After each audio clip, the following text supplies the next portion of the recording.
علامہ اقبال وہ شخص ہیں جن کی دور اندیشی پاکستان کی تشکیل کا باعث بنی۔ وہ ایک شاعر، فلسفی، سیاستدان اور صوفی تھے۔ انہوں نے خودی کے تصور کو برصغیر کے مسلمانوں میں بیدار کیا۔ وہ ہمیشہ ہندوستانی مسلمانوں کی اذیت ناک صورتحال پر فکر مند رہتے تھے اور چاہتے تھے کہ وہ حالات کا شکار ہونے کی بجائے اپنے حقوق کے لیے لڑیں۔ علامہ اقبال پاکستان کی بنیاد بنانے والے مشہور دو قومی نظریے کے زبردست حامی تھے۔ عظیم شاعر علامہ محمد اقبال کے بارے میں 14 حقائق۔ 14 ایسے حقائق جن کے بارے میں آپ کو شاید ہی معلوم ہو۔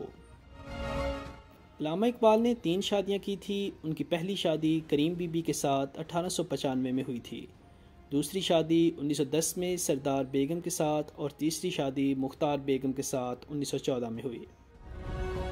علامہ محمد اقبال کو عربی زبان پر شاندار عبور ہونے کی وجہ سے 1897 میں خان بہادر الدین ایف ایس جلال الدین میڈل سے نوازا گیا۔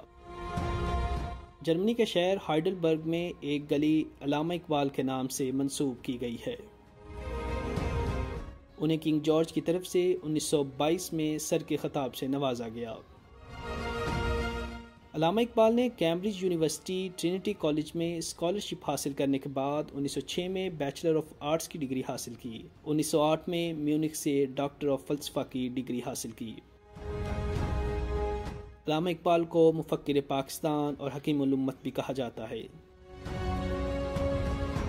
علامہ اقبال نے اردو کی بجائے فارسی میں شاعرانہ اظہار اس لیے کیا کہ اس وقت برصغیر میں فارسی زبان اردو کے مقابلے میں زیادہ عام تھی۔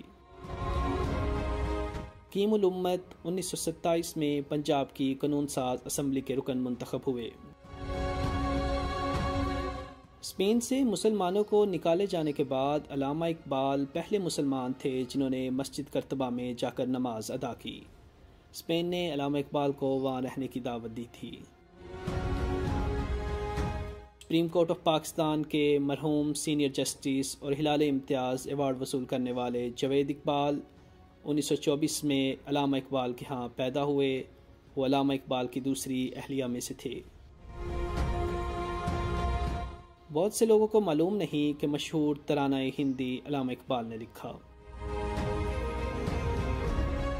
علامہ اقبال نے اپنی زندگی کی ذاتی ڈائری کا آغاز 1910 میں کیا تھا اور بعد میں ان کے بیٹے جاوید اقبال نے 1961 میں اسے شائع کیا۔